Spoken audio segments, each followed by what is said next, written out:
ang red side at ang 2 picks na pagkasunod. Honestly, Evos SG, if they don't ban out Ling in this phase, medyo parang binaril nila yung sarili nila sa paa. Execration, they still looking like they're playing against Blacklist International, but that is to be forgiven. Knowing na, again, Evos SG adapted a lot. Uy, kita tayo sa screen tong ano. Uy, pero bakit sa atin nanonood si SG? Wow, Ibang team yan. Oh, wait, ibang team ba yun? Ibang team yan. Oh, okay, they still ban out the glue. Evos SG respecting the hero pool of Execration. Pero remember, Execration, their first pick. Ang daming first pick material ni Execration. There's the Lunox, there's the Selena, there's the Kufra, and there's also the Benedetta. And looking at the bans right now, no, it was SG, Execration. As you said earlier, Midnight, talagang they're looking towards the same type of bans. And feeling ko, Evos SG, they're still quite confident on how they drafted in first game. Alam nila that it should have worked out for them, pero hindi gumana. They're still sticking to what worked, at least on the most part, and maybe adjust yung mga konting microplay na nagkamali sila na mamaya pa natin makikita. Execration, tatanggalin nila ulit ang Matilda. This is very much identical sa first game bans natin for Execration. Yeah, yun yung sinasabi natin kanina na sobrang typical nito for Execration, that they opt to ban out the Matilda as last kasi tinitignan nila yung viable options, especially when they're second pick. Talagang hindi nila pinapakita yung Matilda ban kasi they want to pressure the first pick team to pick up the Matilda. Now they're on the first pick, they're telling Evos SG na wala kaming balak mag-Matilda like ever, like legit, no? Kasi ang mga first pick materials dito for Exe is Selena's, Lunox, okay, there you go, the Eve ban. Evos SG opted to ban out the Eve. This is probably a Selena first pick for Execration. Let's see. First 3 bans for both teams, natanggal na nila, and Execration, taking their time, hindi sila nagmamadali, ang daming options na open, you still have the Benedetta, you even have a Jawhead, you can even pick a Kufra if you want to, ang dami talagang pwede. Well, for the side of Evos SG, para sa akin, napaka-familiar na opponent yung ganitong drafting na ginagawa ng Execration. It's like you drafted for your grand finals para sa side ng Execration.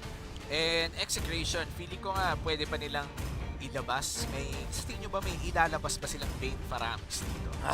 Pag nag-first pick Selena sila po, hindi. Mukhang ilalabas nila ang Jawhead. Magkakaroon ba ng seminar dito si Chackmamba kung paano mag-Jawhead? And Execration, they definitely go for aggressive playstyle. And ito, napaka-aggressive ni Jawhead, especially if early game ang usapan. Kanina nga lang do, Midnight, Evos SG, they got the Jawhead pero hindi tayo nakikita ng aggressive rotations from Evos SG. They used that of Jawhead a little bit defensively at talagang nag-go lang sila for skirmishes on actual big fights. Well, again, that's the problem of facing a Grok as a Jawhead. You can't literally make any offensive moves without a flicker kasi yun lang yung option mo na mag-flicker, kahanapin mo yung target sa likod ni Grok, then try to take down that target. Kasi nga, ang ginagawa lang ni Chackmamba is parang dito. Now, I like the Jawhead first pick from Execration. This is them understanding that Evos SG or Singapore in general doesn't really pick the Selena on the first 2 picks. Lagi nilang tina-third pick si Selena or banned on the second phase. So they opted to go for the Jawhead para makuha nila yung maximized hero pool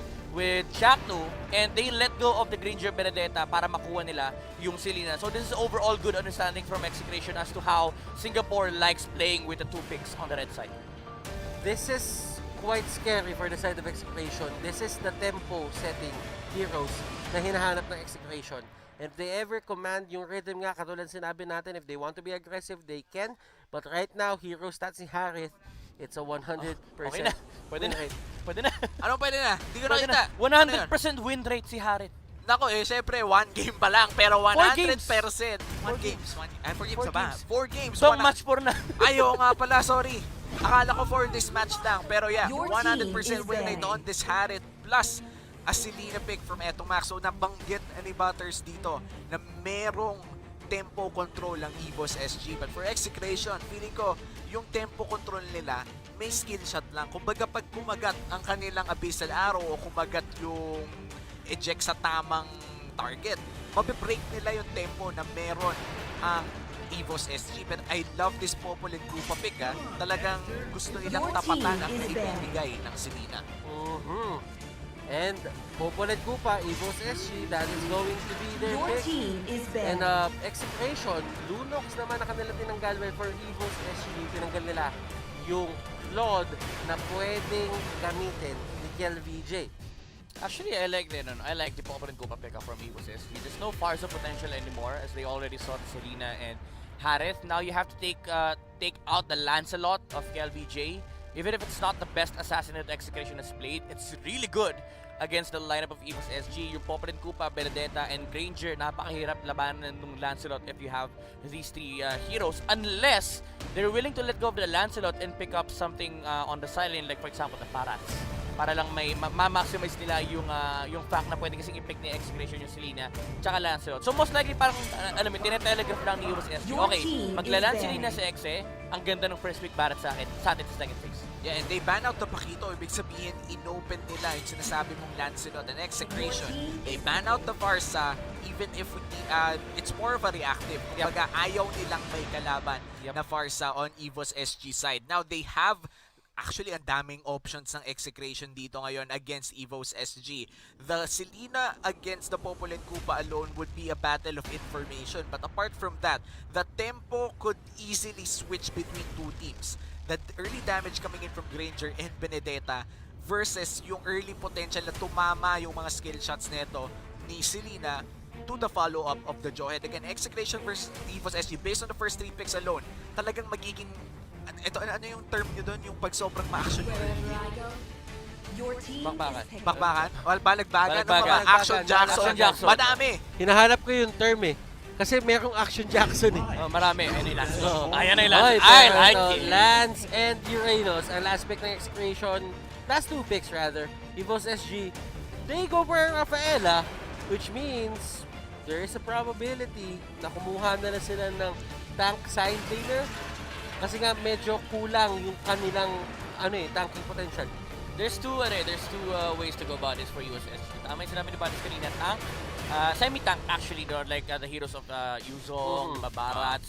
Pero one thing that they could go for is they can flex the Benedetta XP lane and they can actually go for a Hayabusa gold lane. Wow, that is gonna be a big turn for Evos SG if ever. But I want to point out the Rafaela pick. I like this Rafaela pick mainly because it answers a lot of the...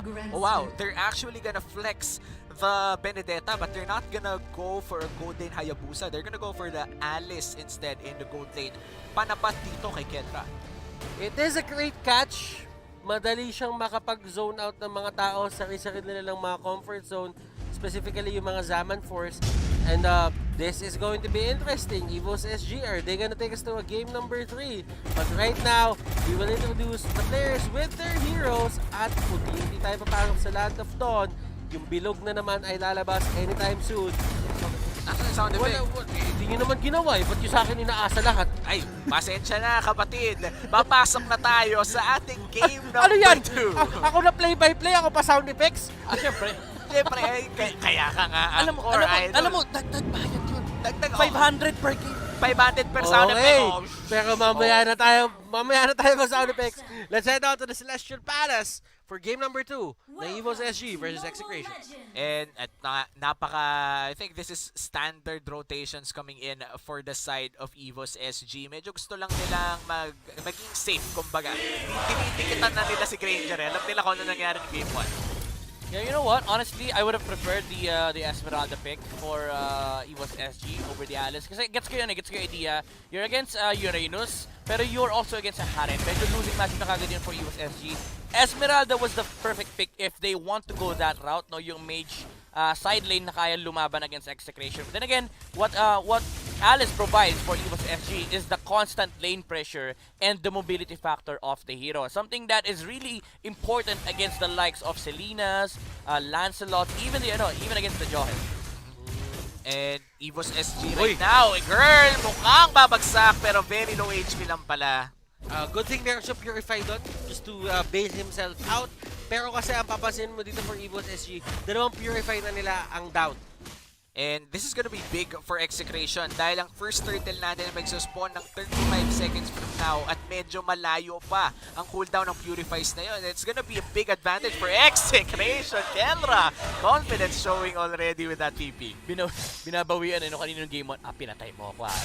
Ngayon lugi ka sa akin sa matchup, takot ka sa akin. Pero alam mo, focusing on Evos SG a bit more dito, Soul, he is one mean Benedetta player. Isa to sa mga favorite heroes niya, ginamit niya to halos dati. But Soul, will just try to get away. Ayaw niya ayaw niya makipagsuntukan. Medyo mas mahaba kasi yung espada ni Kill VJ ngayon. Medyo mas masakit. Level 4 na rin ang Lancelot na yun against sa level 3 Benedetta. So medyo egol talaga. They don't want to go for that fight. Pero Turtle bilis bumagsak. Mabilis talaga bumagsak, men. Pero yun, hindi mabilis ang hindi mabilis. Well, mabilis. Mabilis. Mabilis yung Sa pagbagsak sobrang nun. bilis nga, akala mo hindi na mabilis. Oo, sa sobrang bilis, akala ko hindi na mabilis. Tama yan. But, Kill BJ. Turtle Nakuha na niya yung turtle, pero hindi natin nakikita yung sa baba. So isipin nyo na lang, siya yung nakakuha niya. Oo nga, and that gives Execration a big gold lead at least for the early game. First Blood plus Turtle, that's an immediate 800 gold lead para sa Execration. Ano kayong gagawin nila dito sa tempo na sila yung nag-start? Kumbaga sila yung naglapag ng unang paa sa sayaw na mangyayari in this game. And tignan mo yung pwesto dito na Execration, doon sa mapa ng Evos SG, masyado silang tapak dito sa may mismong gitna na ng Tier 2 at Tier 3 turrets. Gusto pumunta sa Singapore na rin siya. Nako, baka nga nasa Poland na dong, papasok na doon sa inhibitor. Ano gusto pumunta? Di ba nasa Singapore Oo naman? nga pala. Oo Tama nga. naman. Tama naman. Anyway, dito sa Execration for the Lancelot, no? Again, sabi mo kanina na sila yung unang umapak dito sa dance floor ng Execration.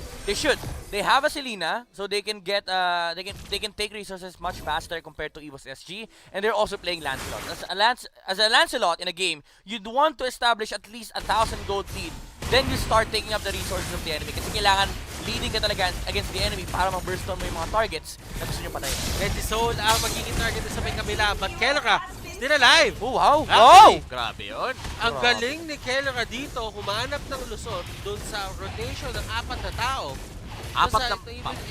Evos SG, 4 yun. Apat na tao ang iiwasan ni Kendra pero they're gonna go for the third instead at mukhang wala na magagawang Execration. Joke lang!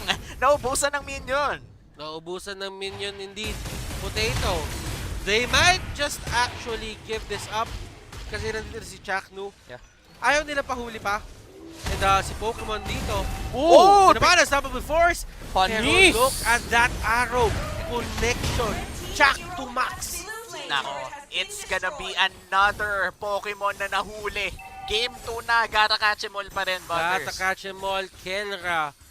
Wala na siyang Torre dito, pero he seems to be happy kasi nakakuha siya ng isang kill and never pa siya nati-take down kahit may 4-man rotation na naganap. And speaking of 4-man rotations, nakaganti naman ang Execration doon sa taas. Actually, habang nangyayari yung 4-man rotation, nagkaroon ng cross-map play si Execration, sila pa nakakuha ng kill. It's a third for a kill at mukhang Turtle pa nga mag-secure ng Execration dito unless may steal na magagana pero Lancelot yan at truthful na. Napakahirap agawan yan. Thorn Rose, Retribution, lahat ng klase ng burst damage yung gusto mong makita, pwede niya ibigay at kaya niya tansyahin yun. Depende sa kanyang damage output and so, hindi niya kinakaya si Renjo dito.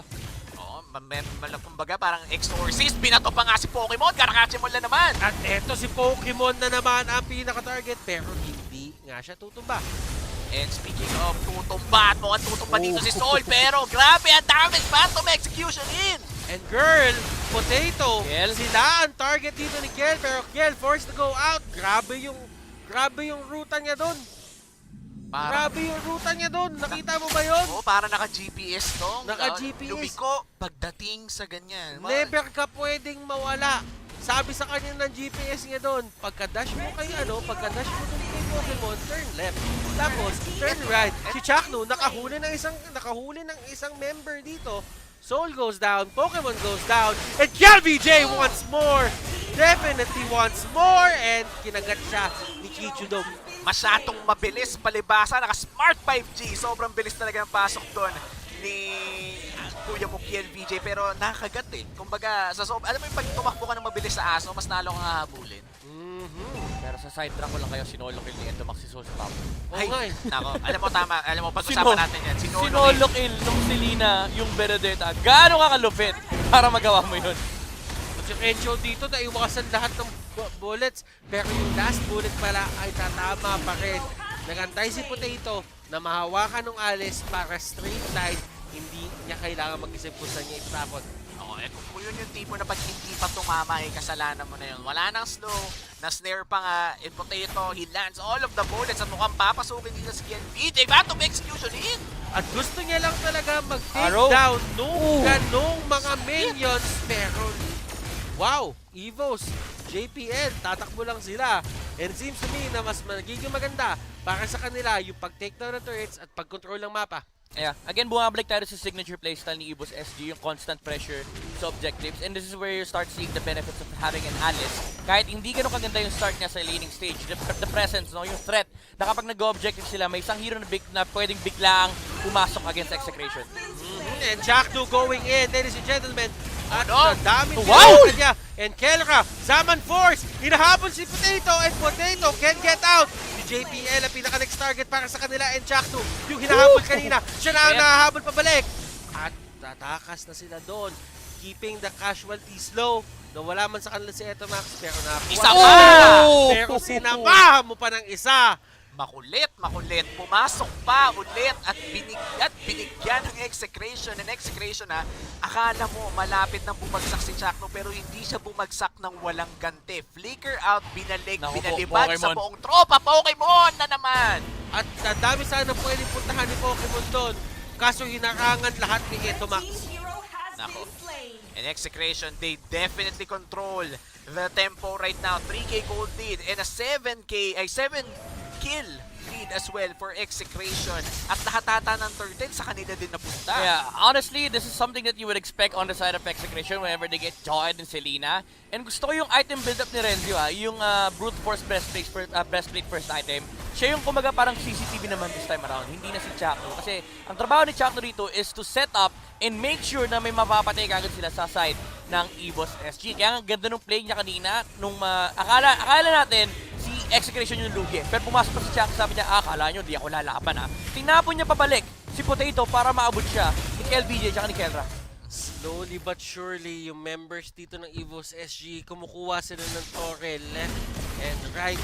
Habang si Renzo naman, kinokontrol niya itong baba para makuha yung mga turrets. Renzo? And this looks like the second turret at 1/4 HP. Hindi pa tutumba dito, pero sabi nila Kelra, sige, may sumagot doon. Kunin na natin itong nasa taas at palitin na natin ang mundo ng Evos SG. Dami, kunwari na lang, hindi ko nakita yung holy baptism na yon.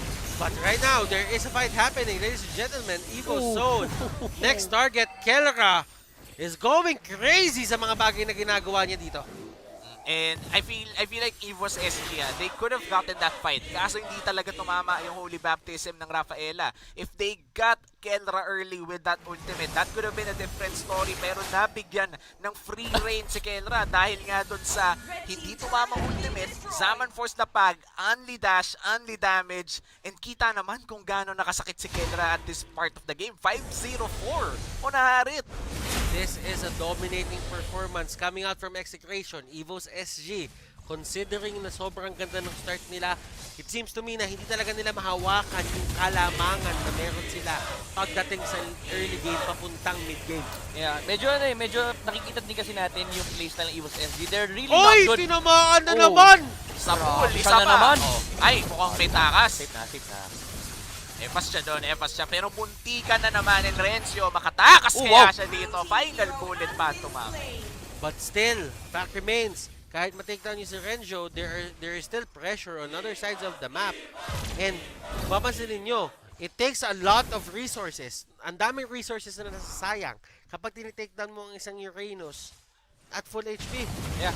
And Takes again, a lot. we go back to the idea na si Evos SG, hindi nila talaga playstyle na kailangan nila protektahan si Potato. As much as possible, they want to be the ones who are putting the pressure against Execration. But then again, you are playing into assassins. Actually, ang daming pwedeng pampatay ng Execration to anybody on the side of Evos SG. Kapag tinamaan ka ng arrow, patay ka. Pag nahuli ka ni Chackno, patay ka. Kapag nakita ka ni KLVJ, patay ka rin. So, ang daming options na Execration to get pickups. And at the same time, yung team fight nila, lamang pa sila kasi yung team fight ng Evos SG, it's an Alice, and you naturally just lose to a Harith. And looking at the stats right now for Evos SG, feeling ko hindi dapat sila kukulangin sa damage. But then again, the Benedetta is 0-4-0.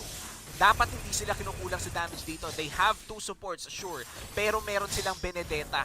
Kaso nga lang, 0-4-0. The moment na hindi magkaroon ng maraming items or at least 2 items on time ang isang Benedetta, medyo kukulangin talaga ang damage. Even when you land the Alecto final blow. But you do have to remember, late game potential, there is some in Evos SG. The Alice is there. Considering pa na talagang kailangan pang i-set up or kailangan pa talagang patagalin yung laro para sa kanila ngayon. But for the side of Execration, they do have the Harit.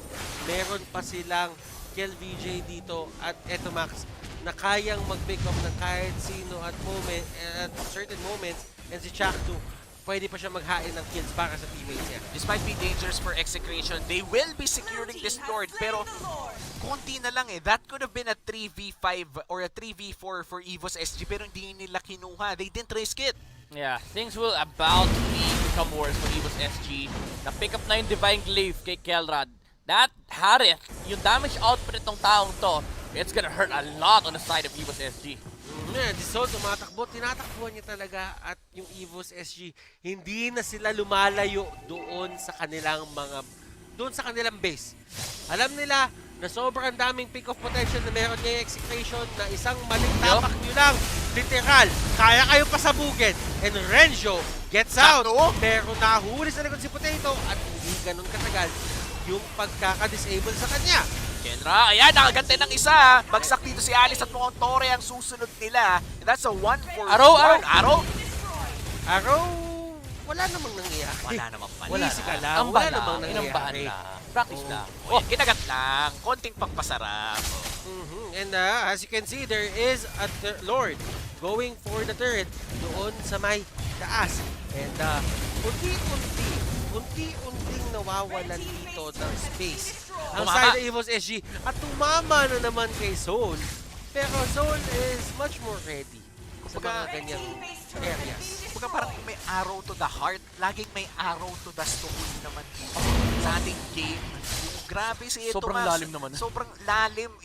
Imagine mo dong, sobrang lalim ng abyssal arrow, lumulusot na sa puso, diretsong kaluluwa na. Ganong asintado si Ito Max. Execration, they are just lurking the area. Kumbaga, ito yung pinakalamang nila para sa akin eh. Like, meron din naman ganito yung side ng Evos SG. Pero I feel for Execration, yung freedom na meron sila sa mapa ngayon, parang dali maglagay ng abyssal trap. Para talaga makita yung mga tao sa paligid, pero si Chackmamba yung pinakalikod. And they're just gonna back off. Ayaw nila mag-engage. Disengage lang sila. I mean, at this point, Execration, they're just looking to get all the resources on the side of Evos SG. Kapag may tinama ng araw, we go for it. Kapag may lumabas at natala na ng Chackmamba, we go for it. Pokemon! Naku po, meron siyang truncheon dito, pero this might be a disaster for Evos SG. Rapo, mapasok. Yung pana hindi tatama, pero walang silang pakialam doon. Renjo and the others, they go in. Binato pa ni Chackmamba si Renjo palabas para save siya. 2 members on the side of Evos SG down. Renjo and the others, andito sila sa area, and si Selena nasa labas. Bato na siya ng bato ng pana at hindi na naman tatama, pero those are good arrows kasi laging nazozone out, laging na-isolate yung ibang members ito sa side ng Evos SG. At eto na si Kel VJ going in! Phantom Execution! Tumama sa karamihan! And that is going to be it. Walang buhay dito para sa side ng Evos SG and Execration. They take the series with a 2-0. Malinis na malinis, gentlemen. Malinis ang Pilipinas ngayon, mga kapatid. 2-0 din kanina.